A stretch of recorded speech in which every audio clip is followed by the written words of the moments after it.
지난 화요일 날 국민일보에 보니까 선교난에 이게 시작이 됐더라고요. 늘 우리가 해본 얘기지만 그러나 한국교회 위기 상황이다 이렇게 말하면서 어느 한 교단에서 이걸 어떻게 우리가 이길 것인가 하는 그런 세미나의 내용이 나왔어요. 한국교회 위기 상황이 뭐냐, 늘 우리가 알고 있는 거지만 첫 번째가 뭐냐면 교인의 감소다. 다 느끼는 거죠. 우리는 여러 가지 핑계를 댔습니다. 코로나 때문에 하지만 사실 코로나 말고선도 한국교회는 이미 침체기에 들어가 있습니다. 또 코로나가 지나면서 웬만한 대교회에서는 이렇게 얘기했습니다. 그래도 걱정 없습니다. 왜냐하면 교인들은 줄었지만 그래도 다 온라인으로 헌금은 하니까 헌금은 걱정 없습니다 했는데, 이제는 교인이 안 나오니까 헌금도 줄어서 교인 감소가 더불어 두 번째는 헌금 감소가 교회의 위기 상황이다 이렇게 말합니다. 세 번째 가장 큰 위기를 말하겠는데, 세 번째 가장 큰 위기는 사회적으로 교회가 인정받지 못한다. 목사가 목사라고 인정받지 못하고 교인들도 사람들이 별로 인정하지 않는다. 이것이 한국의 가장 큰 문제다. 우리들의 문제겠죠. 이 세 가지를 이야기했습니다. 맞습니다. 여러분, 세상의 모든 문명은 둘 중에 하나입니다. 성장하든지 아니면 자멸하든지. 잉카의 문명이 이렇게 문명이 대단했지만, 그리스의 문화가 그렇게 아름다웠지만, 로마의 문화가 굉장히 컸지만, 그러나 성장하지 않으니까 모두가 다 몰락한 것처럼 24년도에 남은 한 달, 25년도를 시작하는 여러분과 저에게 모든 성장의 역사가 있기를 주의 이름으로 축복합니다.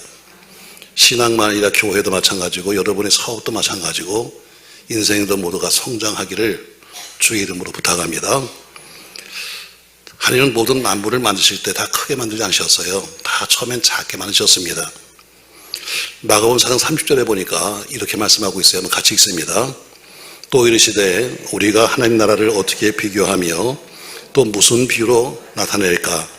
겨자씨 한 알과 같으니 땅에 숨길 때는 땅의 모든 씨보다 작은 것이로되 심긴 후에는 자라서 모든 풀보다 커지며 큰 가지를 내나니 공중의 새들이 그 그늘에 깃들 만큼 되리라 했습니다. 다윗이 겨자씨에 비교하면서 작은 겨자씨가 심겨졌는데 그 겨자씨가 자라니까 거기에 공중의 새들이 와서 깃든다는 것처럼 나무도 꽃도 처음엔 다 작은 씨입니다. 작은 묘목이죠. 그러나 그것이 자라고 나면 거기에 큰 거목이 되는 것처럼 인간도 마찬가지로 처음부터 큰 것이 아니라 아기로 태어나서 소년되고 청년되는 겁니다. 예수님도 하나님의 아들로 오시면서 처음부터 좀 크게 오시면 좋았을 텐데 예수님도 역시 아기로 오셨거든요. 또 누가복음 2장 40절에 보니까 예수님의 어렸을 때 모습이 나오고 있는데 이렇게 말씀합니다. 아이가 자라며 강하여지고 지혜가 충족하며 하나님의 은혜가 그에 있었다 해서 아이가 자라며 표현합니다. 또 누가복음 2장 52절, 성경엔 딱 두 절밖에 없어요. 예수님 어렸을 때가. 예수는 그 지혜가 키가 자라가며 하나님과 사람에게 더 사랑스러워 받더라 해서 예수님도 마찬가지로 아기로 태어나서 키가 자라고 지혜가 자라면서 하나님과 사람들 앞에서 사랑받고 살았다 이렇게 말합니다. 그런데 그 어린아이가 영적으로 성장되어서 영과 육이 잡혀있는 성인이 되는 거죠. 교회도 처음부터 큰 교회가 없습니다. 물론 다른 교회에서 분리시켜 나온 경우가 있습니다. 이럴 때 좀 크죠. 또 목사님이 교회에서 신부하다가 나오면서 교회를 일부 데리고 나온 교회도 있습니다. 그것도 좀 크죠. 아니면 우리 교회 같이 지교회를 세워주고 다 지어주고 교회 목사들 파송시켜서 하는 교회도 있습니다. 사실 우리 지교회 목사님들은 참 제가 볼 땐 복받은 목사들이에요. 다 우리가 적어주고 다 해주고서 거기서 목회만 하셔야 하는데 그래도 쭝얼쭈거리는 얘기 들 때마다 속상해. 네가 한번 개척을 해봐라 얼마나 힘든지. 그처럼 이런 특별한 이유에는 모두가 다 작은 교회를 시작해서 그 다음에 성장해 가는 겁니다. 믿음도 처음부터 큰 믿음이 없습니다. 어느 날 교회 왔는데 갑자기 천사가 되는 사람도 없고 다 교회도 작은 믿음으로 시작했는데 점점 성장해서 큰 믿음이 되는 거죠. 왜냐하면 우리가 잘한다는 것, 오늘 부분에 보니까 마지막 절에 베드로 이 전후서는 받는 사람이 없습니다. 다른 서신은 전부 다 수신자가 있어요. 이건 디모데에게, 이건 디도에게 다 있는데 베드로 전후서는 모든 성도들에게 보내는 편지입니다. 초대교회 때 많은 사람이 예수를 믿기 시작했습니다. 그러면서 항상 말하기를 주님이 곧 오신다 생각했어요. 근데 세월이 가도 주님이 오시지 않는 겁니다. 그러니까 살기는 힘들고 주님은 오시지 않고 핍박은 많으니까 배교를 시작합니다. 다시 이날로 돌아가기 시작하고 세상으로 나가기 시작해요. 그러니까 베드로 사도가 그것을 바라보면서 형제들아, 주님은 분명히 오신다. 좀 참자, 인내하자 하면서 오늘 그 말씀을 하는 것이 베드로 전후서인데, 끝에 가서 말하기를 그는 이렇게 말합니다. 18절 보세요. 오직 우리 주 곧 구주 예수 그리스도의 은혜라 그를 아는 지식에서 자라가라. 네가 성장하지 않으면 배교하는 거야. 그러니까 너는 성장하라 하면서 자라가라 말입니다. 자라가라. 자, 자란다는 것은 뭐예요? 생명이 있어야만 자라는 거예요. 생명이 없으면 자랄 수가 없죠. 예수의 생명이 우리 속에 들어와야 우리가 신앙이 성장하는 겁니다. 오늘 베드로 사도가 그리스도를 아는 지식에서 자라가라, 이 얘기는 그리스도의 은혜와 지식 안에서 성장하라는 뜻입니다. 자, 성장하려면 조건이 뭐예요? 생명이 있어야만 성장합니다. 생명이 없는 사람이나 생명이 없는 것들은 어떤 경우에도 성장할 수가 없는 겁니다. 주는 것이 자랄 수가 있겠습니까, 여러분? 자, 어린아이가 태어나면 제일 먼저 아이를 울립니다. 그래서 아기를 낳은 사람 낳아본 엄마들은 애가 울어야, 애 우는 소리를 들어야 비로소 안심된다. 왜? 살아있다는 것이 느껴지니까. 아이가 운다는 것은 확실하게 살았다는 증거입니다. 생명이 있는 곳에 희망이 있습니다. 씨앗이 있어야 싹이 있고, 싹이 있어야 그 다음에 꽃이 피고, 꽃이 피어야 열매를 맺는 겁니다. 잘 들어보세요, 여러분. 황금이 얼마나 귀합니까, 여러분? 근데 황금은 자라지 않습니다. 황금은 세월이 아무리 가도 자라지 않아요. 이유가 뭐예요? 생명이 없으니까. 여러분, 보석, 여러분이 좋아하는 그 보석은 자라지 않습니다. 보석이 자라서 달 갖다 놔두면 좀 컸으면 좋겠을 텐데 보석은 항상 똑같습니다. 이유는 뭐예요?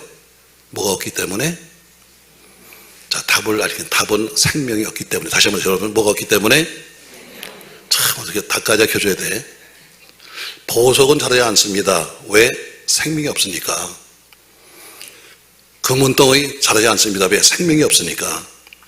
준 것을 억지로 쌓아놓을 수는 있다 할지라도 스스로 자라나지 않는 겁니다. 교회에서도 여러 가지의 고요 속에서 공로가 있고 수고가 있어서 자신을 내세우고 자랑할 수는 있다 할지라도 공로를 가지고는 절대로 믿음이 크지 않습니다. 내가 이 교회에서 내가 뭐 한지 아십니까? 이 공로 가지고는 믿음이 크지 않습니다. 잘 들으세요, 여러분. 우리 많은 사람이 자기 공로를 내세우지만 공로는 절대로 믿음과는 상관없는 거예요. 교회를 오래 다닌 공로로 여러 가지 직분은 받을 수 있습니다. 그러나 직분은 절대로 믿음이 성장하지 않습니다. 왜? 직분에 뭐가 없으니까? 생명이 없으니까. 왜냐하면 직분이나 공로는 생명이 없기 때문에 우리의 신앙과는 아무런 관계없는 거예요. 그러니까 내가 목사가 되었으니까, 목사가 된 것은 목사가 되었지만 그러나 목사가 되었기 때문에 내가 믿음이 성장한 건 아닙니다. 장로되고 권사되었다고 해서 그 사람의 믿음이 컸나? 절대로 아닙니다, 여러분. 오늘 본문에 자라가라 하는 가장 기본은 뭐예요? 거듭난 자에게 하신 하나님 명령입니다. 그러니까 거듭났다는 것이 뭡니까, 여러분? 예수 믿고 예수님 영접했고 구주로 예수를 믿고 하나님의 자녀가 되었고 하나님을 아버지라고 부를 수 있는 사람이 바로 하나님의 자녀입니다. 그래서 3장 6절에 보니까 바울은 이렇게 편지를 쓰고 있어요. 나는 심었고 아볼로는 물 주었으되 오직 하나님은 자라게 했다 해서 심은 사람이 따로 있고 물 준 사람이 따로 있지만 자라게 하신 분은 누구다? 하나님이시다, 이렇게 말씀합니다. 결국 하나님의 뜻이 뭐냐면 성장이 뜻입니다. 여러분의 사업 성장이 하나님의 뜻이고 교회의 성장이 하나님의 뜻입니다. 성장은 자연의 법칙입니다. 생명의 제일 법칙은 바로 성장이에요. 우리가 성장하느냐 자멸하느냐, 전진이냐 후퇴냐, 사느냐 죽느냐, 아니면 천국인가 지옥인가, 이거는 둘 중에 선택밖에 없다는 거예요. 여러분과 제가 선택하는 겁니다. 어떤 분이 이렇게 말합니다. 목사님, 저는요 교회 온 지 오래됐는데 신앙이 자라지 않아요, 이렇게 말합니다. 아마 여러분 스스로가 말할지는 몰라요. 난 신앙이 자라지 않아요. 이유가 뭘까요? 간단해요. 병들면 안 자란다.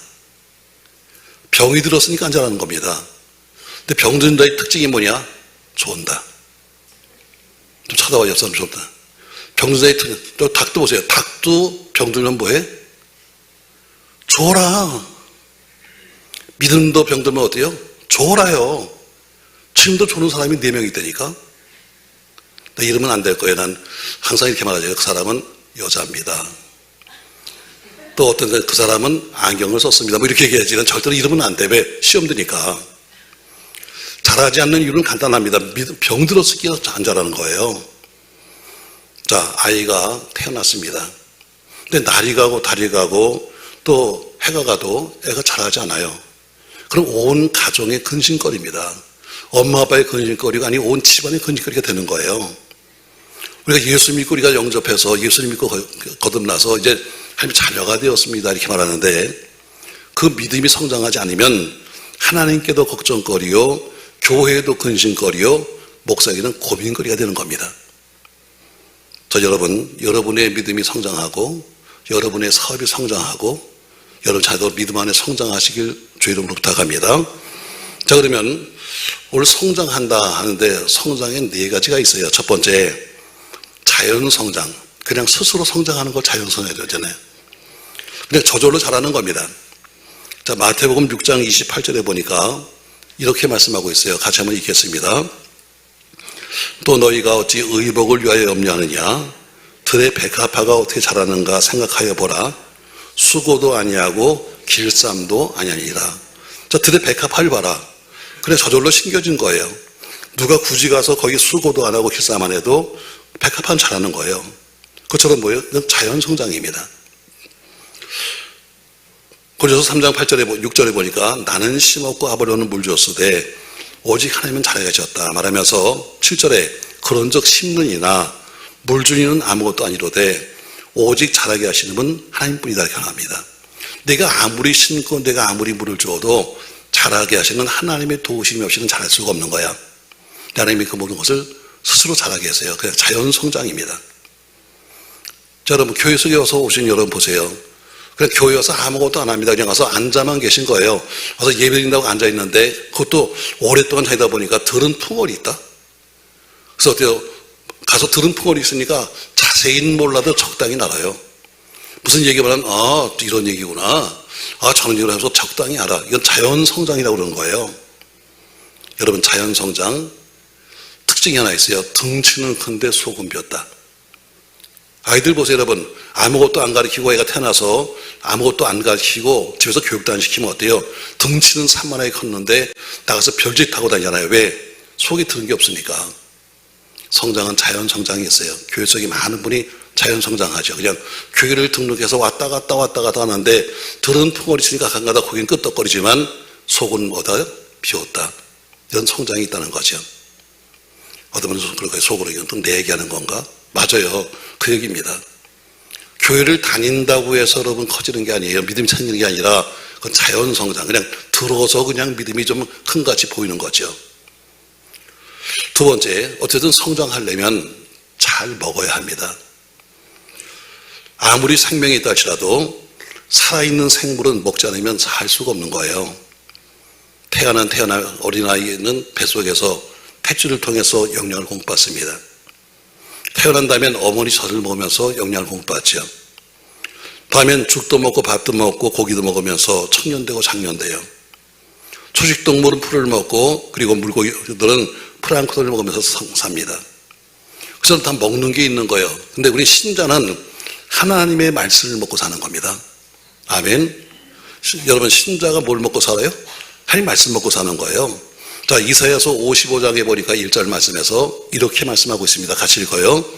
너희 목마른 자들아 물로 나오라. 돈 없는 자도 오라. 너희는 와서 사 먹되 돈 없이 값 없이 와서 포도주와 젖을 사라. 너는 와서 사 먹는데 아무런 대가가 없어. 그냥 와서 먹으면 되는 거야. 맞아요 여러분. 물을 마시고 싶으면 우물가로 가야 합니다. 하나님 말씀을 먹으려면 하나님의 교회에 나오셔야 합니다. 교회에 나와서 하나님 말씀을 받는 겁니다. 그 말씀의 양식을 받을 때 영적인 사람이 되고 하나님 사람이 되고 평화의 사람이 되고 능력의 사람이 됩니다. 전에는 남을 이해하지 못했는데 말씀을 듣다 보니까 그럴 수도 있네 하면서 마음이 너그러워집니다. 전에는 마음이 늘 불안했는데 말씀을 듣다 보니까 남 모르는 평화를 갖게 됩니다. 우리 속담에 수임이 석자도 먹어야 산다 이렇게 말합니다. 우린 주로 인도의 간디 얘기할 때마다 간디는 평생 고기 안 먹었어요. 이렇게 말합니다. 근데 뒤에 따른 안 합니다. 간디는 평생 고기는 안 먹었습니다. 근데 야채는 먹었습니다. 간디는 자기 신앙의 양심상 자기는 고기를 안 먹었지만 어때요? 그 다른 좋은 것들은 다 먹었다는 얘기예요. 쉽게 말하면 굶은 게 아닙니다. 굶었으면 죽었죠. 생존했던 이유는 고기를 안 먹었지만 딴 건 먹은 거예요. 맞습니다, 여러분. 한 말씀으로 배부른 사람, 영양으로 충분한 사람이 계속해서 성장하는 겁니다. 자연 성장은 껍데기만 크는 건데 자연 성장 속에 어때요? 그 속에 말씀이 들어가야 그때부터 어때요? 올바른 영적인 사람의 형태가 나오는 겁니다. 말씀이 듣기 싫습니다. 하게 나오는 게 싫습니다. 말씀 공부하는 게 싫습니다. 그러면 절대로 영적 성장을 기대할 수는 없습니다. 잘 들으세요, 여러분. 찬양대 찬양을 잘 부른다고 해서 그 사람의 신앙이 성장하는 게 아니에요. 내가 노래를 멋들어지게 한다고 해서 여러분 신앙이 성장하나요? 천만의 말씀입니다, 여러분. 기도를 그럴듯하게 한다고 해서 여러분 믿음이 크나요? 아닙니다, 여러분. 그럼 7층에서 식당에서 열심히 그릇 닦는다고 되나요? 아니죠. 몸들여 봉사한다고 되는 것도 아니고 헌금 많이 한다고 해서 믿음이 크는 것도 아닙니다. 믿음은 하나님 말씀으로 배가 불러줘야 믿음이 크는 겁니다. 전 여러분의 믿음이 성숙해지길 바랍니다. 우리 믿음이 성숙해야지. 요새 아이들 보세요. 덩치는 산만한데 속에 뭐가 드는지 알 수가 없어요. 여러분 월천중학교 한번 가보십시오. 여러분 앞에 있는 프랑카드에 뭐 쓴지 아십니까? 여러분 당신의 말은 당신의 인격입니다 해놓고 거기다 요걸 써놨어요. 무슨 말 요거를 얼마나 난 예를 들면요 요거를 시작해서 요거로 끝나. 욕이 안 들어가면 말이 안 되더라고. 그걸 갖다가 써놨는데 글씨로 못 쓰니까 세모, 네모, 야이, 세모, 네모 해서 다 써놨더라고요. 왜? 덩치는 산만한데 속에 든 게 없으니까 나오는 게 뭐예요? 전부 다 그런 것밖에 안 나오는 거예요. 신앙도 마찬가지입니다. 신앙도 껍데기는 어때요? 수십 년 다녀가지고 덩치는 큰데 속에 아무것도 없으니까 어때요? 입만 열으면 온 세상 이야기, 입만 열으면 무슨 돈 이야기, 입만 열으면 무슨 남 비방하는 이야기. 왜? 속이 비었으니까. 속이 가득 차면요 찔러도 나올 것은 말씀밖에 없어요. 우리 속에 여러분과 제 마음속에 가득 차 있는 것이 밖으로 나오는 거예요. 속에 가득 차 있는 것이 밖으로 보여 나오는 거지 없는 것이 나오지 않습니다. 예수 천당을 외치던 목사님은 매를 맞아도 예수 천당이라고 하세요. 일본 순사가 말합니다. 당신은 도대체 뭐가 들었어 하니까 내 속엔 예수밖에 없어서 매를 맞아도 예수, 넘어져도 예수밖에 없다는 거예요. 그처럼 여러분이 나오는 그 말이 인격이고 여러분이 하는 그 말이 신앙입니다. 전 여러분에게 성장하기 위해서 말씀을 통해서 영양이 공급되기를 주의 이름으로 축복합니다. 세 번째는 아무리 여러분과 제가 잘 먹어서 든든해도 마음이 평안해야 잘하는 겁니다. 이 말씀은 염려가 많으면 안 된다는 거죠. 자, 마태복음 6장 27절 말씀에 보니까 이렇게 말씀하고 있어요. 너희 중에 누가 염려함으로 그 길을 한 자나 더할 수 있느냐. 우리가 밤을 새워 고민해도 해결할 수 있는 문제가 아무것도 없습니다. 밤을 새워서 그렇게 고민해봐도 결국엔 할 수 있는 게 없는 거예요. 그러니까 염려나 걱정이라는 것은 여러분과 저의 영적 성장을 가로막습니다. 아무런 도움이 되지 않아요.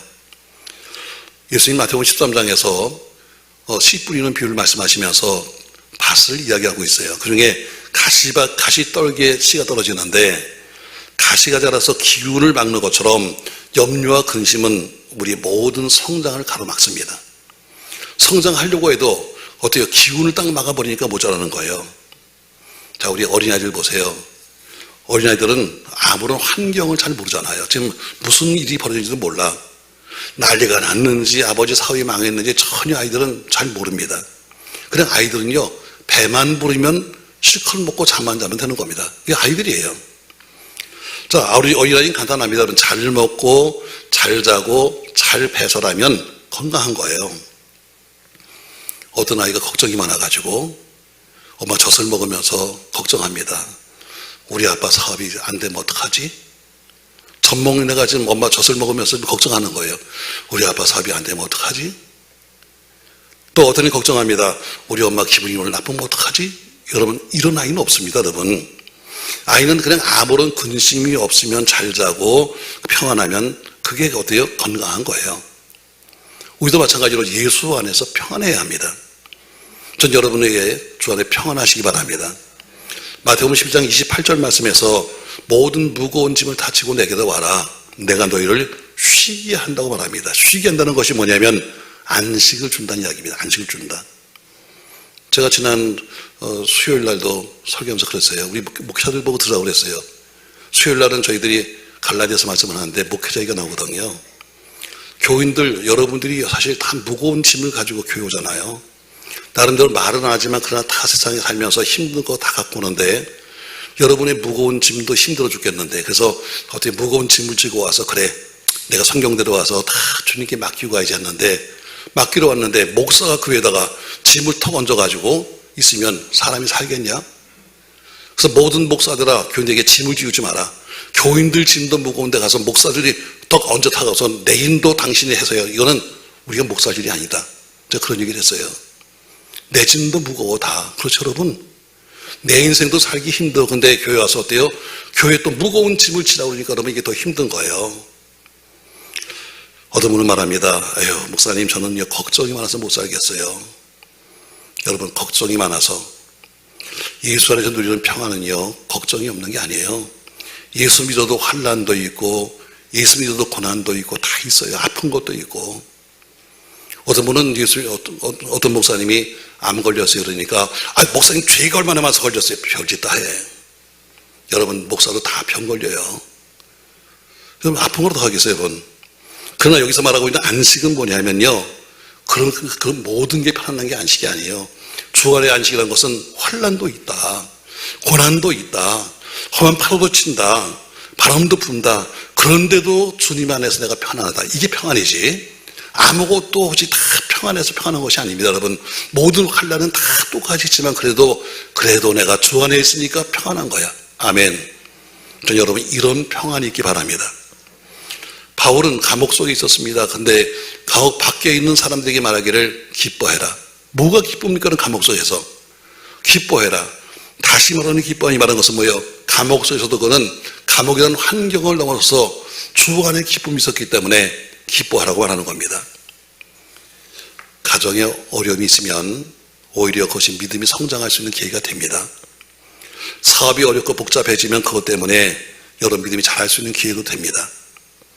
우리 일이 매일 형통하다고 해서 그것이 좋은 것이 아니라 오히려 매일 형통하면 예수 믿기 쉽지 않습니다. 여러분 모든 게 다 잘 되면 매일 생기는 게 뭐예요? 돈이냐 하나님이냐 갈림길에서 어때요? 돈 쪽으로 탁 넘어집니다. 옛날에 부채도사 보셨죠? 기억하십니까 여러분? 부채야 어떤 게 많니? 하고서 제가 탁 넘어지는 것처럼 돈이냐 하나님이냐 하면 여러분과 저는 어때요? 스스로 이렇게 흔들다가 돈 쪽으로 탁 넘어집니다. 쾌락이냐 교회 출석이냐 하다가는 어때요? 흔들다가는 쾌락으로 넘어집니다. 참 어려워도 이상하게 마음이 편합니다. 오로도 시원찮은데 찬양이 나옵니다. 이게 마음의 평안입니다. 저 여러분 이 평안이 있길 바랍니다. 할렐루야. 자, 제가 지금 세 가지 얘기했어요. 자는 사람도 지금 깨나면 이제 좀 들을 수 있어요. 자, 첫 번째 성장은 하나님의 뜻입니다. 성장은 어떤 성장이 있는가? 자연 성장이 있다고 그랬어요. 이거는 외모만 커질 뿐이지 내실은 별로 없는 그런 형식도 없고 기본도 없고 인격도 없는 자기 혼자의 성장을 가리켜서 자연 성장이다 이렇게 말합니다. 두 번째 생명이 있으니까 먹어야 합니다.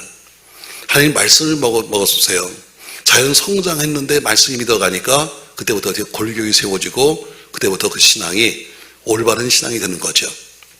그러나 아무리 올바른 신앙이 되어도 평안하지 못하면 그 성장이 계속될 수 없습니다. 그래서 잘 먹어도 평안해야 되는 것처럼 영적인 성장은 주 안에서 평안할 때 이루어집니다. 아멘.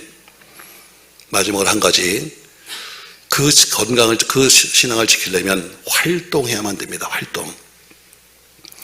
자, 어린아이의 신체 발달 과정은 반드시 활동이 있습니다.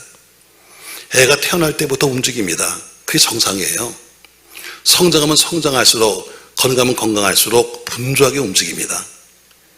우리 교회도 보면 유난히 뛰는 놈들이 있습니다. 엄마가 어때요? 어떤 때는 쌉싸름이 미안하니까 아이 그만 뛰어. 어떤 놈은 뺨도 때린다. 그만해. 아니요. 뛰는 게 정상이야. 만약에 생각해봐요. 걔가 안 뛰고 누워있어 봐요. 어떡할 건데? 뛰는 게 정상이에요, 여러분. 뛰는 게 정상이야. 뛰지 말라고 그러는 게 여러분 안 맞는 거예요. 번잡한 것, 하루 종일 그렇게 움직이는 것이 낫지. 움직이지 않고 그냥 누워있으면 여러분 이거 정말 걱정스러운 거예요. 성경만 아니라 육체의 연습은 약간 유익이 있다. 아무래도 운동해야 건강한 거예요. 체력이 뒷받침하지 않으면 아무것도 할 수 없습니다. 국가도 활동이 왕성한 나라가 잘 산 나라입니다. 과거에, 지금은 어디 뭐죠? 과거에서 우리나라를 가리켜서 제2의 이스라엘 민족이다 이렇게 불렀었습니다.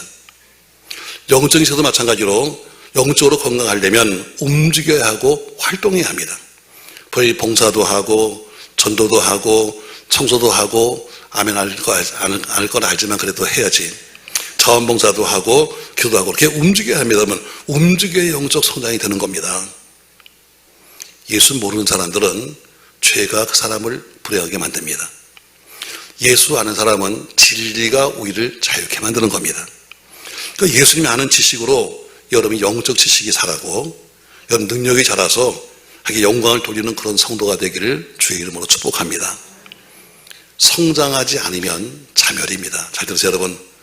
둘 중에 하나예요. 성장하든가 자멸하든가. 어떤 분들 말합니다. 아유, 목사님, 겨울은 추운데 좀 쉬어야죠. 자멸하는 겁니다.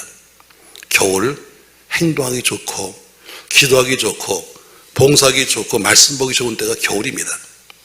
지금 계속되고 있는 300시간 연속 기도에 우리 교회만이 가지고 있는 특별한 전교인이 함께 할 수 있는 유일한 시간이기도 합니다. 모두 참여해야 합니다. 제가 나가서 보시면요, 제가 밑에다가 이름 써놓은 사람들이 있어요. 다른 주로 이제 한밤중까지는 안 하니까 장로 이름이 다 빠져서 내가 장로 이름을 다 썼다. 나가다 한번 구경 한번 해요. 내가 다 써놨다. 그리고 일부러 지우지 말라고 이렇게 네모로 또 빨리 쳐놨다. 왜? 기도는 누구나 다 하는 거지 나는 제외가 아니에요. 오히려 더 시간을 더 내서 할 생각을 해야지 난 바쁘니까 하고 제외라고 생각하면은 평생 할 일이 없는 거예요. 그냥 올겨울은 날씨가 추워지는데 그냥 편히 쉬어야지. 어떤 분은 그래요. 아유, 목사님 편히 쉬어야죠. 아니요. 쉬면 자멸하는 겁니다. 쉬면 남들은 일하는데 남들은 공부하는데 한 번 쉬면 어때요? 방금 떨어지는 겁니다. 사업도 마찬가지로 남들은 앞으로 가는데 난 문을 갖고 있으면 지는 겁니다. 새해는 봉사할 것을 서로 찾으십시오. 내가 봉사하고 마음 들여서 일할 수 있는 내 교회를 찾으십시오. 얻어먹고 살려고 하지 말고 이 교회 주인 되어서 여러분 교회 문지방을 넘으십시오. 오히려 누가 나를 붙잡고 등록하라면 어떡하지 하고 말하지 말고 지금 내 자리 내 교회 만들어서 떳떳이 신앙생활을 하십시오. 여러분 겨울을 준비한 사람이 내년 봄에 승리할 수 있는 겁니다.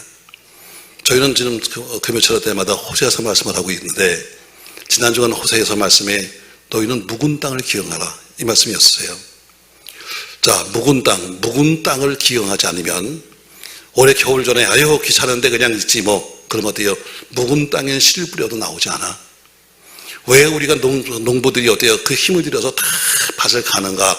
밭을 다시 갈아 놔야 씨를 뿌리면 나오기 때문이에요. 신앙도 마찬가지예요. 신앙도 이제는 여러분과 제 신앙을 한번 뒤집어 버리지 않으면 다시 새로운 신앙이 나오잖아요. 그냥 맨날 그 신앙에다 또 씨를 뿌려봐야 나오지 않는 거예요. 사랑하는 성도 여러분, 겨울을 미리 준비하는 사람, 내년에 심을 것이 있지만 허송세를 지르는 사람들은 더 가난하고 초라한 가난함이 기다릴 거예요. 영적 성장인가? 영적 자멸인가? 추워지는 겨울은 좀 이제 쉬어야지. 이것은 스스로 자멸의 길을 선택하는 겁니다.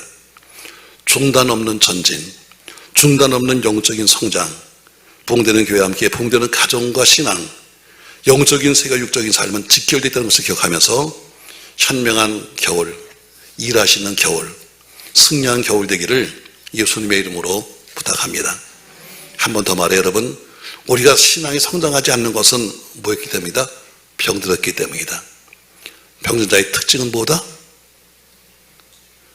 난 답을 해야 끝날 거야. 병든 사람의 특징은 뭐다? 조는 거다.